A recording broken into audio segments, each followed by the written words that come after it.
It's Lorie Brown, nurse attorney with Brown Law Office and empowerednurses.org. And I'm so excited you're here today. We have an absolutely special guest. His name is Stephen Houlahan. And Stephen is a registered nurse, but he's also a public figure. He's actually running for U.S. Congress in his district of California. He lives in Santee, California, just outside of San Diego. So welcome, Stephen. Thanks, Lorie. It's a pleasure to be here, and welcome, everybody. So, Stephen, when did you graduate nursing school? I graduated out of San Diego State University in 1998. Wow. Okay. And you've been practicing ever since, and practicing still today, right? Indeed. And I also went back to school to the University of San Diego, and I achieved my master's in the science of nursing with emphasis in healthcare systems administration. And I did a joint MBA program at that time. And these are my nice degrees right here, right behind me, up on the wall. Oh, that's great. So you work, I believe you said, where do you work now?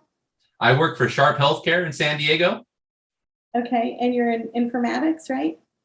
Well, I am a senior specialist. My background's critical care. And so I used to be the assistant manager of the surgical intensive care unit at Sharp Memorial Hospital, which is a big trauma hospital here in San Diego. And now I work for the administration, and I actually work at 4 different big acute care hospitals here in San Diego. Wow, how interesting. So how did you get interested in being an advocate and going into public service?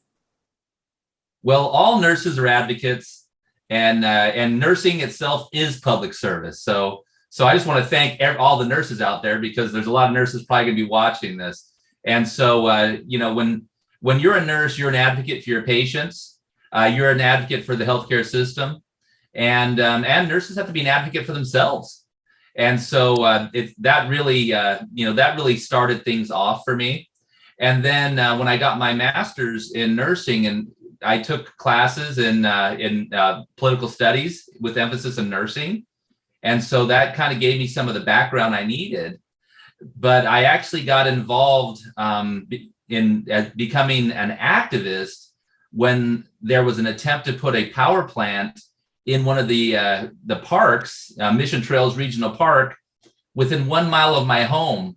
And so that started me out as an activist. And I consider myself more of an activist than a politician. Uh-huh. Wow.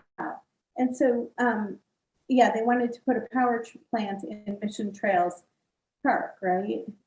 And then you ran for city council? That's correct. So when I founded a group, a 501c3 called Save Mission Trails, for which I'm still the president. And we had great success at stopping the power plant, because, there's a climate crisis out there, and we don't need more fossil fuel infrastructure.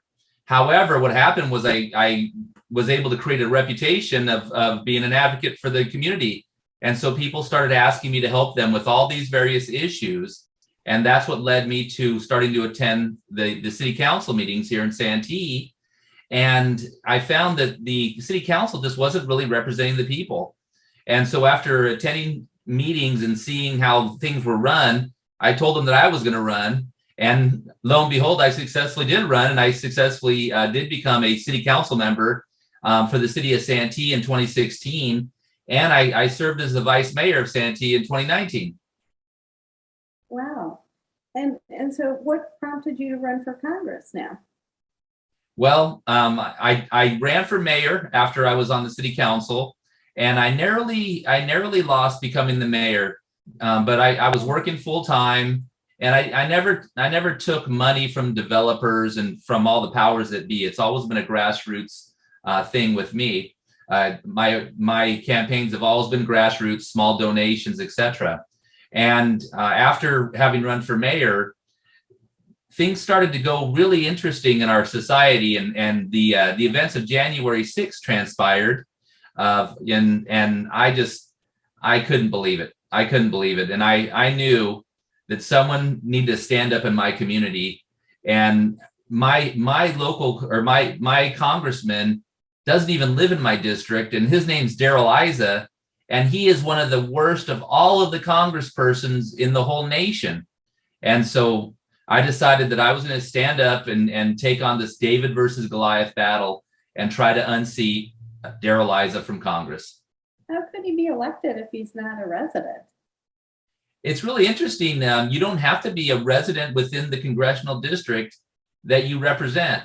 You only have to live within the state, at least in California. I'm not sure if that's how it is in all 50 states, but in California, and I never thought that was true. I thought you had to actually live in the district for which you represent.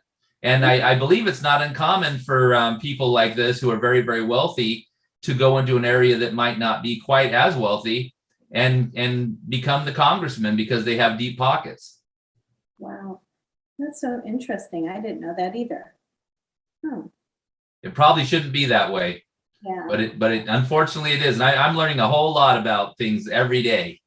Yeah. And you know, as nurses, we absolutely need to stand up, and we need to get it to a point where we're holding higher office. It doesn't even have to be Congress. Get involved in your school district. People who are on the school districts are under fire every day by people who are anti-science, who don't really have our children's best interests. So having a nurse on the local school board is so important. Maybe it's the water district. You know, we need clean water. And so, you know, what happens is these people who really don't have our best interests are on the water district. And, you know, also, as you work your way up to city councils and then all the way up to Congress, we have people that don't really represent us. And we really need nurses. And the group that you represent, nurses who also understand law, this is the perfect group of individuals to really build up and do the right thing for our society. Nurses care. We have principles that people in Congress don't have. They simply don't have them. And so I urge everyone who's listening, if I could just plant one little seed that might grow, represent your community, because otherwise things are just unwinding all around us. Yeah, definitely. So a couple of resources for those listening. The Nurses on Board Coalition, they're on a mission to get as many nurses on boards as possible. There are so many things that you can do, and just think about what you're passionate for and serve in that area. I was on the board of a nursing home because I am passionate about making sure that the elderly are properly cared for. So whatever you're interested in, there's plenty of opportunities for you to serve. So how would you recommend that people get involved and become advocates, either in their community or even at work? Absolutely. Well, it is a challenge. And I apologize if you hear a plane flying over. I do live in San Diego, and we do have a large military presence. And there just happens to be a helicopter flying over. Well, typically what people do is they may start with an HOA. Just being involved in your own HOA, that could take a lot of time. And then you start learning an HOA is a little mini government. I said school boards, that's a great way to get started. Run for your local school board or the water district. These are all great ways. Maybe your town council. I jumped straight into a town council position, and so that helped. But I also had many years as an activist behind me, and being the president of my group, Save Mission Trails, which is I actually went through the process of making us a 501c3 tax exempt organization, an organization for the greater good. Then I'm taking another huge jump at looking at Congress. Sometimes it's, people will maybe run for a state representative position, whether it be your state senate or one of those sorts of positions. But usually you'll work your way up, and that way you can start to build on a following of individuals that believe in you. And also there's a big aspect of money, trying to raise the money just for the fees. Just the fees to run can be quite expensive. And although we're nurses and we make a good wage, we're not pulling in millions of dollars a year, that's for sure. And so it's really important, but we all need to be active. We all need to get involved. Also, I was going to say your healthcare district. A lot of hospitals have a healthcare district that does the governance. That's another great way for nurses to get involved. So what is your platform that you're running on, and how will you help nurses if you're elected? Well, there's so much going on. I mean, the first thing is we got to save our democracy. Things are not going in the right direction. And, we have people who represent us who don't have our best interests in mind. So that's the first thing. Anti-corruption. That's the first big thing.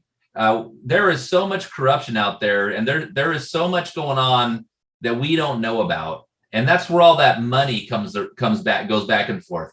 A congressman doesn't get paid a whole lot. $175,000 is great for an average person, but that won't make you into a multi-millionaire like someone like Darrell Issa.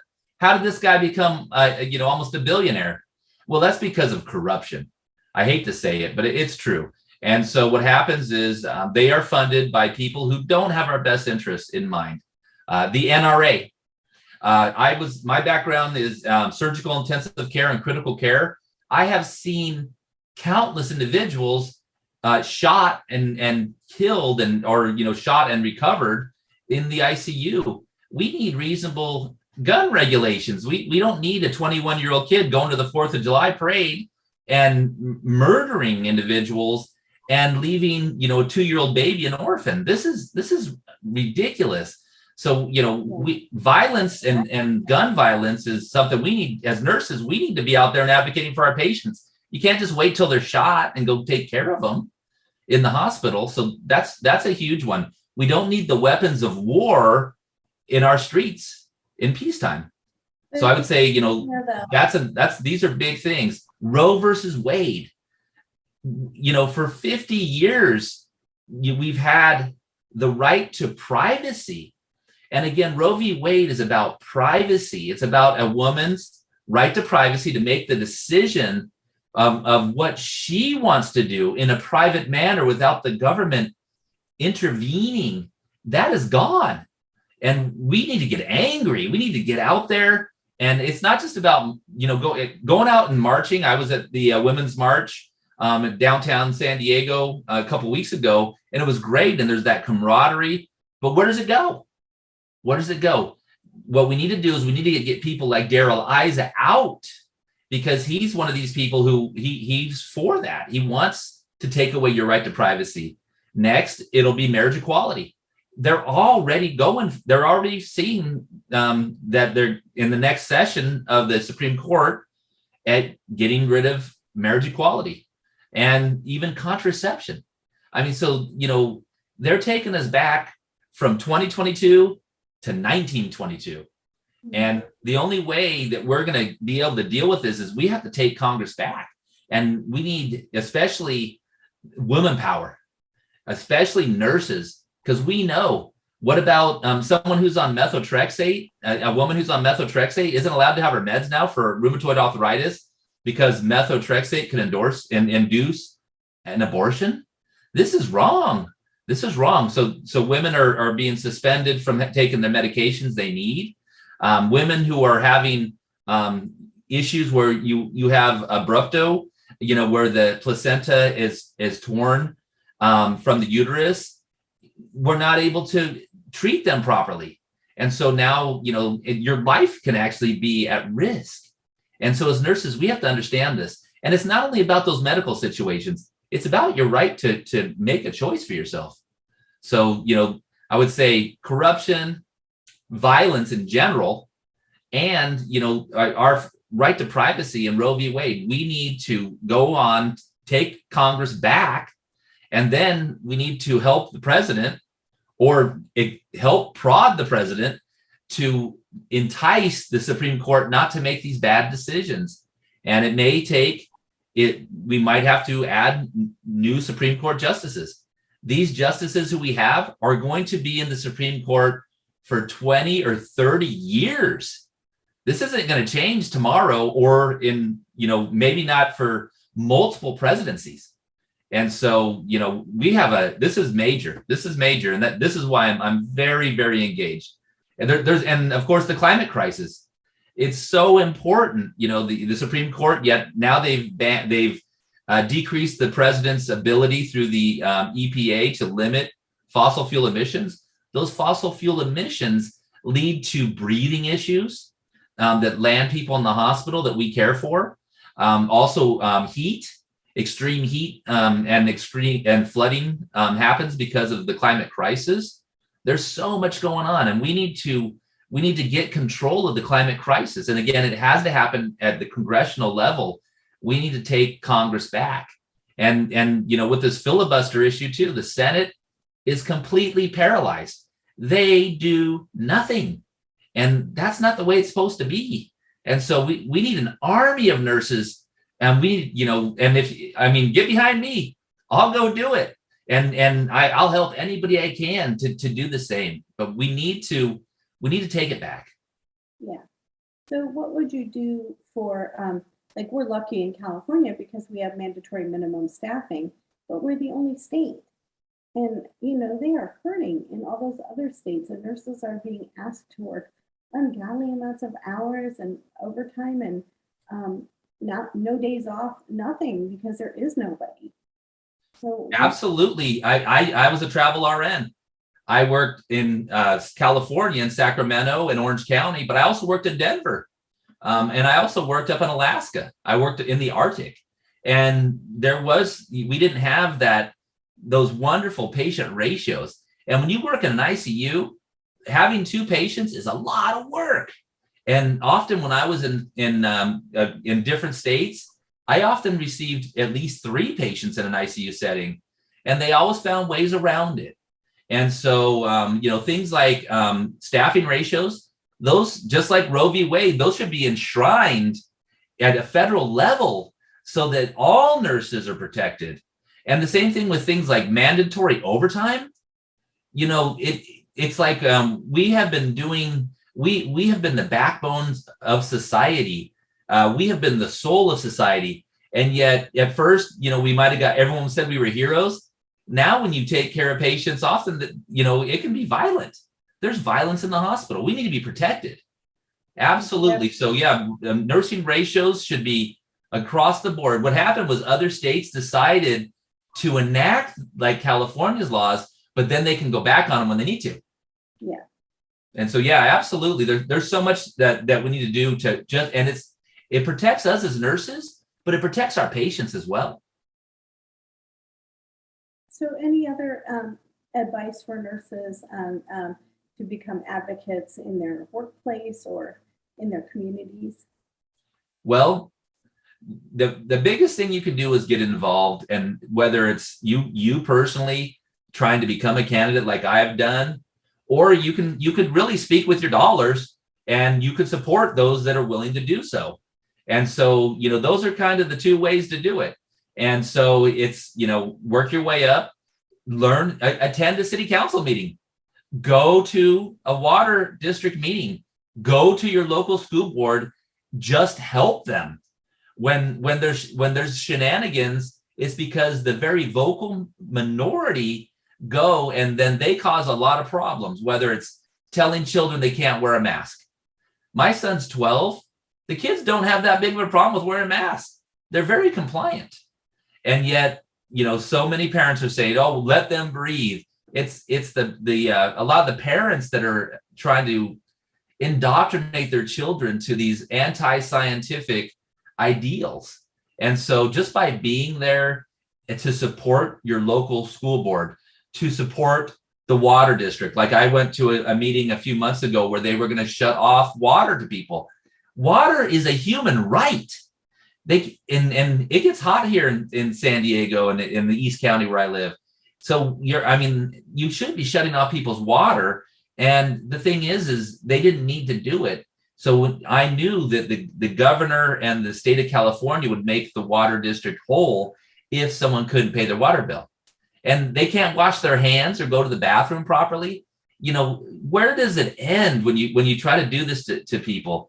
And also attending the meetings for your health district, all of that, just attending the meeting and supporting those that are reasonable or learning who they are. Another thing is vote. You have to go and vote. In California, in the primary, I did pretty well. However, the Democrats and no party preference, they simply did not show up to vote. We only had a 30% turnout, and that's too low. And again, when you look and you see, like, someone like a scoundrel like Darrell Issa, the people that are going to vote for him, they're going to show. But it's not a massive group, but it's enough for him to potentially keep his seat. But getting the word out, and reasonable individuals, somebody who's a pragmatic problem solver, look for those people and support them. And then learn about people if everything's so great where you happen to live, which, God bless you if it is, but then you need to reach out and vote with your dollars, help others, help people like me so that I can go in there and fight for you. Great. So how can people learn more about you? Well, I have a website. It's electhoulahan.com, and that's HOULAHAN. I'm on Twitter. And it's the same handle, Elect Houlahan. I'm on Instagram. I'm on Facebook. I'm doing everything I can do. You could do a Google search. Just put in Stephen Houlahan and you'll learn so much. I have pages and pages of what I've actually done. I have a long history of having done good things. The power plant was one thing. I stopped the gas pipeline from being put through my community, which was unnecessary. That was $1 billion in fossil fuel infrastructure that was stopped. I've worked with the river to help people. We have the San Diego River, which has become a dumping ground, and just trying to redevelop the river, trying to do outreach to homeless people, because a lot of them live on the river. There's so much that can be accomplished if you really try. And it's not about getting rich. It's about community and doing the right thing. And that's what I always say. The guiding principle is do the right thing. And then it becomes very clear what needs to be done. And for those that do donate, I have an ActBlue site. ActBlue is a way to donate to the campaign. And I don't need $1 million like Darrell Issa does, but I do need enough money for operations to have a chance. And then once I get into Congress, I'll be out there fighting for you. There's a couple nurses in Congress now, but there's not enough. And then, even there's a few physicians, but Rand Paul is a physician. Unbelievable. I mean, sometimes even the physicians, they are making terrible decisions. So we need to get more nurses out there, people of science that are just going to make the hard decisions. And with COVID right now, we're in the middle of yet another COVID wave that nobody wants to think about. It's not even being reported. And we have a new form of Omicron. It's still infecting. There's 100,000 people testing positive a day, but that's not counting everyone who does the home tests. There's probably 1 million people a day that are testing positive for COVID. We're in the middle of a pandemic, and that could mean all of us going right back to the bedside, risking our lives, risking the lives of our families. This is really that important. And so nurses, we need to lead. We need to let people know that it's not okay. It's not okay that now COVID is the third leading cause of death in our nation. It doesn't have to be this way. So there's so much that can be done. And you all out there, you are the ones, because nurses are advocates and leaders. So I implore you, join me, please.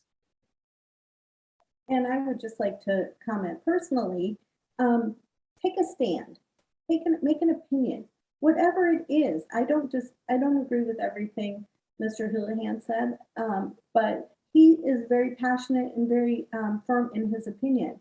And do I think the majority of what he says is going to do good for the public? Yeah. But you don't have to agree with everything, and you are entitled to your own opinion. And I know as nurses, they try to keep you quiet and under the radar, because if you speak up, you could get in trouble. But as nurses, we're in a position to advocate for our patients, but we get to advocate for more for this world, because we have such a unique body of knowledge that nobody else does, and we can do good things. So why I brought Stephen to you today is so that you can learn that you don't have to be quiet. And we need you on boards. We need your opinions. Again, if we don't agree with your opinions, not everybody's going to agree. I always joke as an attorney, there's two sides to every lawsuit, and that's okay. But there's systems in place to discuss it and duke it out to make the laws that will help people. And there's pros and cons to everything, like an unintended consequences. Like when California introduced their mandatory minimum requirements, they did away with all the adjunct staff, the CNAs and things like that, because they're like, well, if I have to have mandatory minimum staffing, I'm not going to have the adjunct staff and pay all that extra for it. So there's pros and cons to everything. So, and unintended consequences. And you don't have to agree with everything. Just have an opinion. Have an opinion. And I know, and if you have an opinion, don't go the other way. Like you're not going to listen to anybody else's opinion. I know some nurses can be very opinionated and won't listen. So be open, but be the advocate and make the change that you want to see in the world. Absolutely. You know, it's about having a dialogue. And that's what's so important. We don't have to agree on everything, and it's okay. It's okay. But we should be willing to have a dialogue with each other. And that's what's important. That's the key. And then there can be learning, and then we can always compromise and meet in the middle. And I've always been hesitant to put political stuff, in the empowered nurses arena, but I'm stepping out on a branch here, and I think it's important. The message for you today is to be the advocate for your communities, because we definitely need you. And check out Nurses on Board Coalition, and also the American Association of Nurse Attorneys annual conference in October. It's going to be virtual, and it's on legislative initiatives and advocacy. So you can learn a lot in that program as well. Okay, well, thank you so much for being our guest today. We appreciate it. And thanks everybody for watching it. And please go out and serve your communities and be the voice that we need to hear, because you do have such a unique background that people need to hear from you.